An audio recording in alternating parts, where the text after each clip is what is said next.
Minggu untuk kita sekalian. Salam sehat dan salam sukacita selalu di saat-saat apapun juga kondisi saudara-saudara pemirsa Mimbar Kristen Kementerian Agama Republik Indonesia. Mari kita bersyukur kepada Tuhan dan juga memuji memuliakan nama Tuhan bersama Mimbar Kristen Kementerian Agama Republik Indonesia edisi hari Minggu tanggal 4 Juli tahun 2021. Dan pelayanan pada hari Minggu ini dilayani oleh Sinode Gereja Orahua Niha Kiriso Protestan OMKP. Selamat beribadah. Pemirsa Mimbar Kristen Kemenak dan seluruh umat Kristen di Indonesia, mari kita berdoa. Segala puji, hormat, kemuliaan kami persembahkan kepadamu, Allah Bapa yang kami sembah dalam Yesus Tuhan kami. Kami bersyukur atas anugerah-Mu bagi kami, di mana Tuhan sudah boleh memperkenankan kami kembali untuk melaksanakan ibadah dalam acara Mimbar Kristen Kemenak yang kami laksanakan pada kesempatan ini. Bapa di sorga, rangkaian acara dari awal pertengahan hingga akhirnya kami pertaruhkan ke dalam tangan-Mu saja. Di dalam nama Yesus kami berdoa. Amin.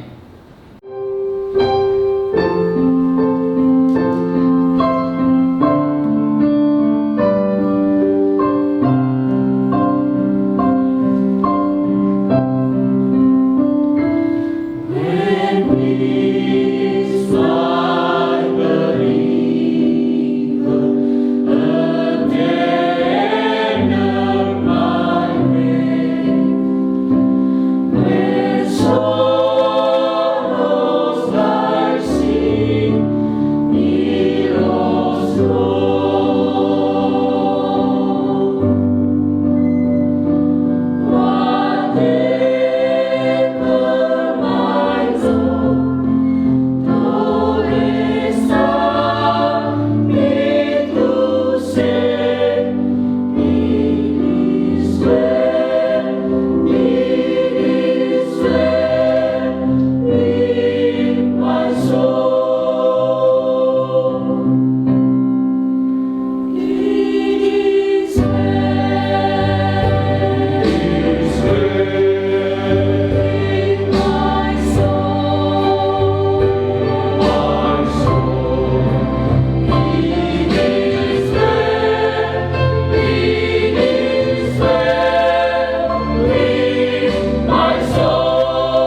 pemirsa Mimbar Kristen Kemenak dan umat Kristen seluruh Indonesia, kita akan masuk di dalam pemberitaan firman. Namun sebelumnya mari kita berdoa. Allah Bapa yang kami sembah di dalam Yesus firman yang hidup, pada kesempatan ini kami tak henti-hentinya mensyukuri anugerah-Mu di dalam kehidupan kami, di mana kami akan mau membaca sebagian dari firman-Mu yang akan menguatkan kami di dalam menjalani hidup kami sebagai orang beriman di tengah-tengah dunia ini. Bapa di sorga, biarlah Engkau menguasai kami dengan Roh Kudus-Mu, agar berita kebenaran firman yang akan disampaikan oleh hamba-Mu senantiasa menguatkan kami semua dalam menjalani kehidupan beriman kami. Di dalam nama Yesus kami berdoa. Amin.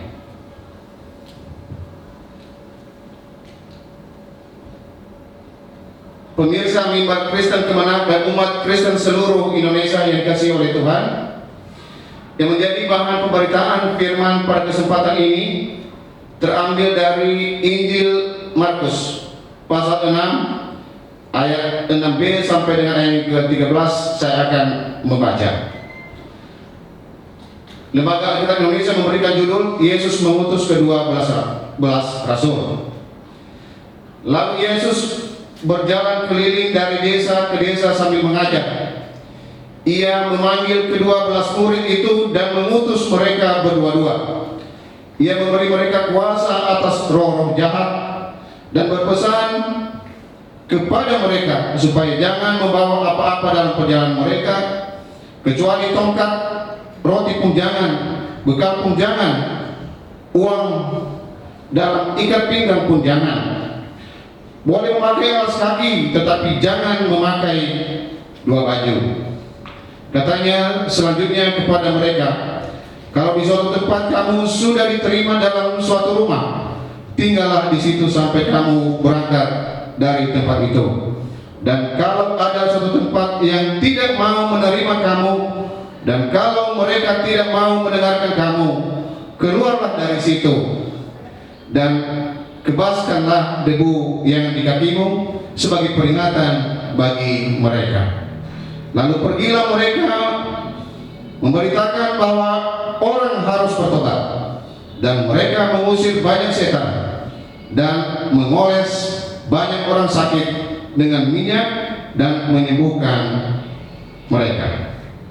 Pemirsa Mimbar Kristen Kemenak dan umat Kristen seluruh Indonesia yang dikasihi oleh Tuhan, kita patut bersyukur dapat menginjakkan kaki di minggu pertama di bulan Juli 2021 ini. Kita bersyukur di tengah kondisi yang kembali mengganggu kehidupan beriman kita karena tren penyebaran COVID-19 yang semakin meningkat. Namun kita masih tetap berkata, Ebenezer, sampai di sini Tuhan menolong kita. Pemirsa Mimbar Kristen Kemenak dan umat Kristen seluruh Indonesia, yang menjadi tema untuk pemberitaan firman pada kesempatan ini adalah kesiapan untuk diutus. Ketika kita hendak diutus ke suatu tempat, maka biasanya yang terlintas di pikiran kita adalah lokasi tempat perutusan, lingkungannya bagaimana, bekal yang perlu dipersiapkan, dan sebagainya. Sangat wajar apabila suatu instansi tertentu, baik swasta maupun pemerintah, ketika menugaskan seseorang untuk pergi ke suatu tempat melaksanakan tugas tertentu, maka yang duluan dipersiapkan adalah akomodasi dan berbagai perlengkapan lainnya. Bisa dibayangkan seandainya perusahaan atau instansi pemerintah hanya mengeluarkan surat perintah perjalanan dinas atau SPPD tanpa ada akomodasi, masihkah seseorang memiliki semangat untuk melaksanakan tugas tersebut? Perikop pembacaan Injil Markus pasal 6 ayat 16 sampai dengan 13 juga berbicara tentang pengutusan.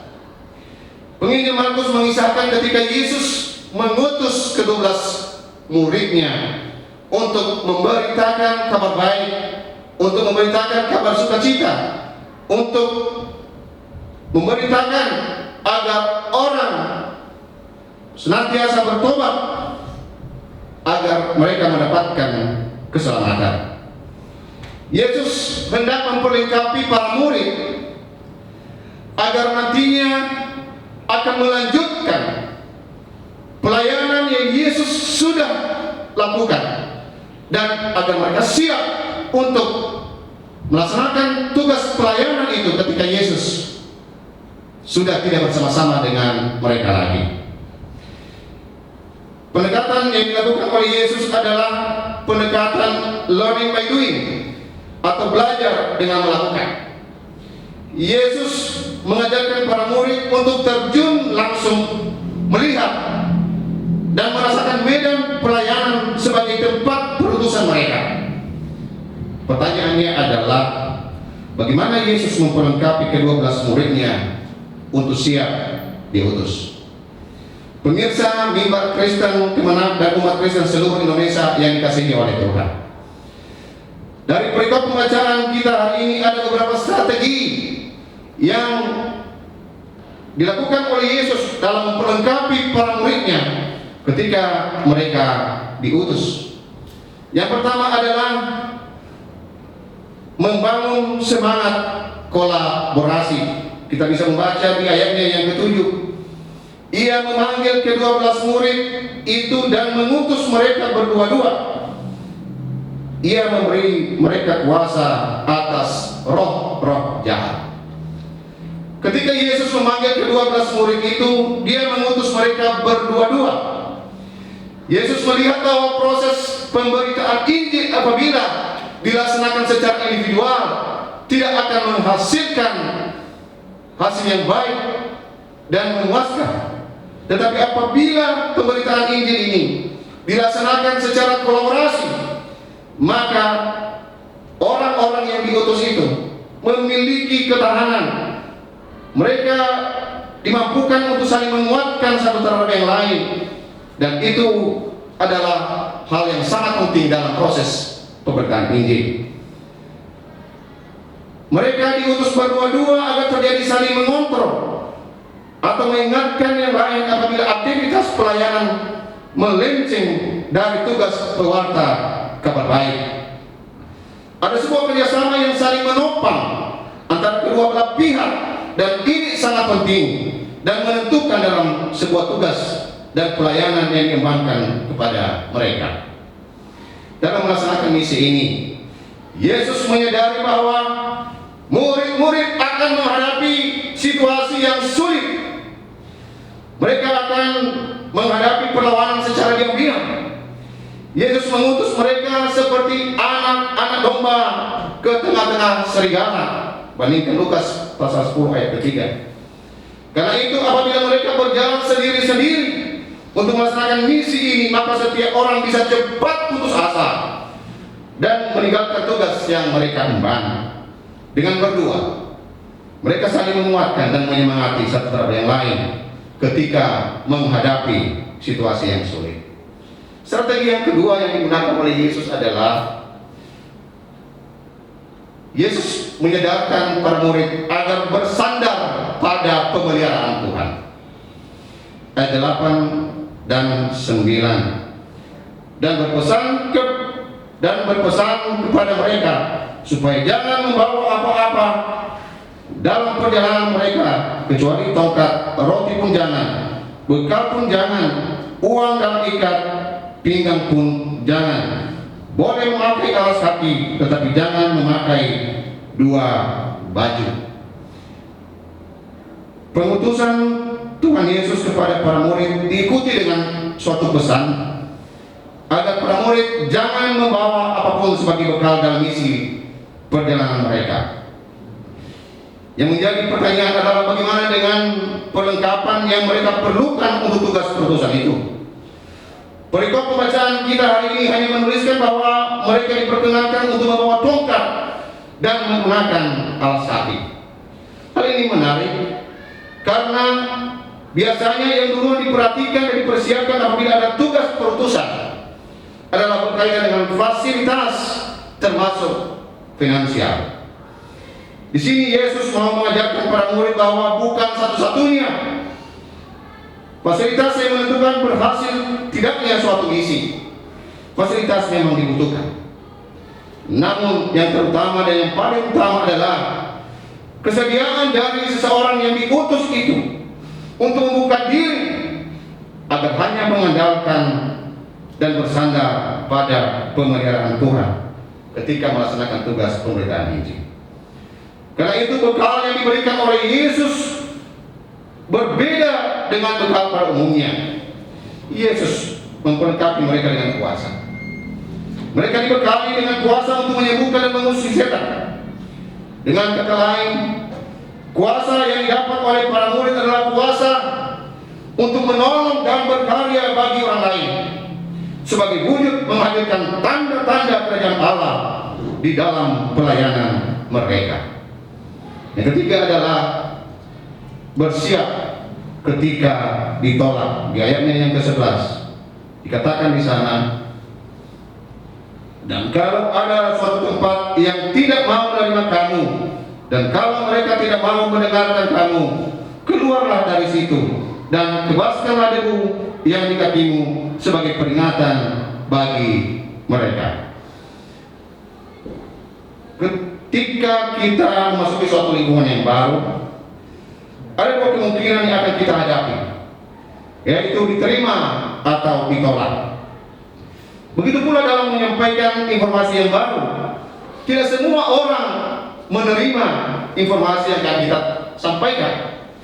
Mungkin menurut kita bahwa baik yang akan kita sampaikan, tapi menurut orang lain tidak seperti itu. Hal ini juga berlaku ketika para murid diutus untuk memberitakan Injil. Yesus menyiapkan mental mereka agar siap apabila kehadiran dan berita yang mereka sampaikan ditolak oleh orang lain. Kalau kita melihat perikop sebelumnya, Markus 6 ayat pertama sampai dengan 6a, Markus mengisahkan tentang sosok Yesus yang ditolak di tempat asalnya. Namun Yesus menyikapi itu dengan bijaksana. Yesus tidak terbuai untuk meratapi nasibnya. Dia juga tidak menyerah begitu saja terhadap kondisi yang dialaminya. Yesus tetap fokus untuk melaksanakan misinya ke dunia sebagai Sang Mesias yang menghadirkan kebebasan dan menyatakan tanda-tanda kerajaan Allah. Apa yang dialami oleh Yesus juga mau mengingatkan para murid bahwa hal itu pun akan dialami oleh mereka. Karena itu mereka senantiasa dibekali agar ketika menghadapi penolakan, mereka tidak boleh marah. Mereka juga tidak boleh cepat putus asa, tetapi senantiasa menjadikan setiap penolakan yang mereka hadapi sebagai motivasi untuk membangkitkan semangat mengajarkan kebenaran kepada setiap orang, kapan dan di mana saja. Pemirsa Mimbar Kristen Kemenak dan umat Kristen seluruh Indonesia yang dikasihi oleh Tuhan, dari perikop pembacaan kita hari ini ada beberapa hal yang perlu kita renungkan. Pertama, kita bersyukur bahwa Tuhan telah mempercayakan kepada kita untuk melanjutkan tugas pelayanan yang Yesus lakukan ketika masih berada di dunia. Tugas untuk menyampaikan kabar baik kepada orang miskin, memberitakan kebebasan kepada orang-orang tawanan, penglihatan bagi orang-orang buta, untuk membebaskan orang-orang yang tertindas dan memberitahukan tahun rahmat Tuhan telah datang. Pernikahan Lukas 4 ayat 18-19 adalah tugas yang tidak pernah selesai untuk kita kerjakan. Kedua, dalam melaksanakan tugas pemberitaan Injil, kita belajar dari Yesus Yesus yang mengedepankan semangat kolaborasi kepada para muridnya. Era sekarang adalah era kolaborasi, tidak terkecuali dalam kegiatan pemberitaan Injil. Saatnya gereja-gereja yang mendapat berkat lebih dari Tuhan, agar tidak hanya fokus untuk mengurus dan memperkuat internal organisasi sendiri, melainkan secara bersama-sama dengan gereja-gereja lain bergandengan tangan untuk melaksanakan tugas pemberitaan Injil. Ada banyak saudara-saudara kita yang sedang menunggu kehadiran kita untuk mereka mendapatkan berita sukacita, seperti mereka mengharapkan agar putra-putri mereka terbebas dari kekurangan gizi, terbebas untuk bisa mendapatkan pelayanan kesehatan yang memadai, dan sebagainya. Ketiga, tugas pemberitaan Injil tidak akan berhasil apabila hanya mengandalkan kemampuan sendiri, fasilitas yang ada, ataupun manajemen yang tertata rapi, dan sebagainya. Kelengkapan tersebut kita pasti butuh. Namun yang lebih utama agar pekerjaan pemberitaan ini dapat berjalan dengan baik dan membuahkan hasil adalah dengan terlebih dahulu bersandar dan mengandalkan pemeliharaan Tuhan. Keempat, dalam proses pemberitaan ini pasti akan mengalami penolakan. Penolakan tersebut bisa muncul dari orang-orang terdekat kita, sahabat kita, rekan kerja kita, dan sebagainya. Kenapa demikian? Kita tidak perlu kecewa, marah, dan menyerah. Suara kenabian harus kita gemakan terus dimanapun kita berada. Kita harus membiasakan kebenaran dan jangan membenarkan kebiasaan. Bersiaplah untuk diutus kemanapun Tuhan percayakan perutusan itu kepada kita semua. Tuhan Yesus memberkati. Amin. Mari kita bersatu di dalam doa. Ya Tuhan Allah, Engkau adalah Allah yang maha besar. Engkau adalah Allah yang maha agung. Nama-Mu yang selalu dipuji dan dipermuliakan di sepanjang kehidupan kami. Kami sungguh bangga memiliki Allah seperti Engkau Tuhan di sepanjang kehidupan kami. Segala pujian, syukur, hormat, kemuliaan bagi-Mu ya Tuhan. Kami berdoa bagi bangsa negara kami. Kami berdoa Tuhan Engkau berkati bangsa negeri kami. Kami berdoa bagi pemimpin-pemimpin kami. Kami berdoa bagi Bapak Presiden, Wakil Presiden, bahkan seluruh para menteri, wakil menteri yang ada, bahkan Menteri Agama maupun wakilnya, bahkan seluruh pimpinan dari pusat sampai ke desa-desa. Saat ini Tuhan, kami memohon kiranya Engkau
Janganlah kehendak kami yang jadi, melainkan kehendak Bapa yang jadi. Hanya di dalam nama Tuhan Yesus Kristus kami telah berdoa, yang telah mengajar kami berdoa bersama-sama.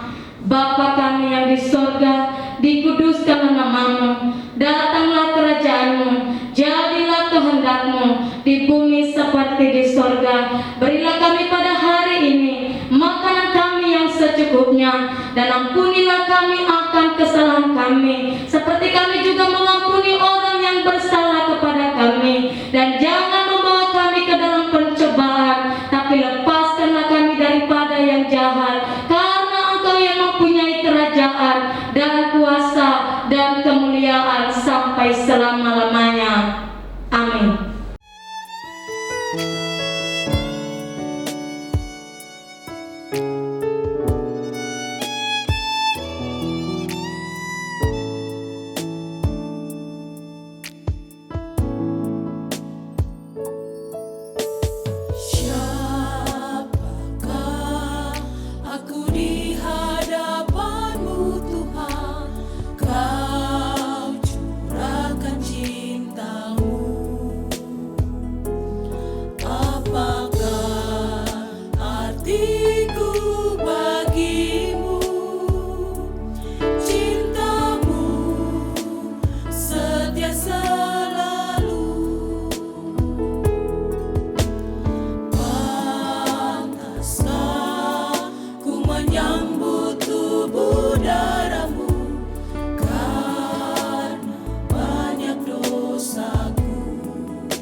Mari kita menutup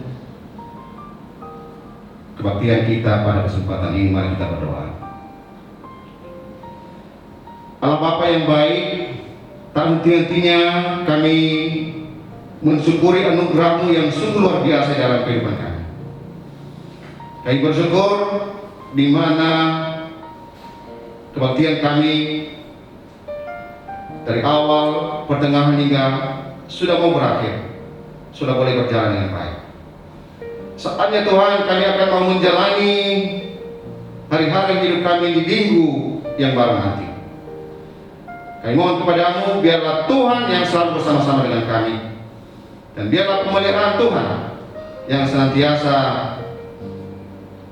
kami rasakan di dalam menjalani kehidupan kami di minggu yang baru ini.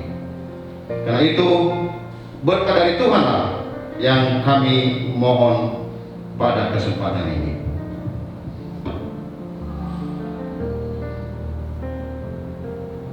Tuhan memberkati engkau dan melindungi engkau. Tuhan menyinari engkau dan wajahnya dan memberi engkau kasih karunia. Tuhan mengharapkan wajahnya kepadamu dan memberi engkau damai sejahtera saat ini sampai selama-lamanya. Amin. Pelayanan Keberkristenan Kementerian Agama Republik Indonesia pada hari Minggu ini, tanggal 4 Juli tahun 2021 telah selesai kita ikuti. Mari kita mengucap syukur kepada Tuhan dan berterima kasih atas pelayanan dari Bapak Pendeta Etika Hia MSI, Pendeta Resort ONKP Jawa, dan juga pelayan-pelayan firman serta pelayan-pelayan yang sudah ikut melayani di Keberkristenan Kementerian Agama Republik Indonesia hari Minggu ini. Dan puji-pujian yang sudah dibawakan, biarlah itu menjadi kekuatan, pengharapan bagi saudara. Masa saat ini, masa di mana kita bergumul karena lonjakan pasien dari COVID-19 saat ini semakin meningkat. Oleh karena itu, di masa-masa PPKM darurat bagi Pulau Jawa dan Bali, kita terapkan dan kita patuhi 5M seperti yang diperagakan saat ini. Mari kita menerapkan protokol kesehatan dengan benar dengan menerapkan 5M. 1. Memakai masker. 2. Menjaga jarak. 3. Mencuci tangan dengan air mengalir dengan menggunakan sabun. 4. Menjauhi kerumunan. Dan yang 5, mengurangi mobilitas. Penerapan protokol kesehatan dalam kehidupan kita sehari-hari memutus mata rantai penularan dari COVID-19. Oleh karena itu, mari kita jaga protokol kesehatan secara ketat. Dan Keberkristenan Kementerian Agama Republik Indonesia mengucapkan terima kasih kepada seluruh pemirsa Keberkristenan Kementerian Agama yang dengan setia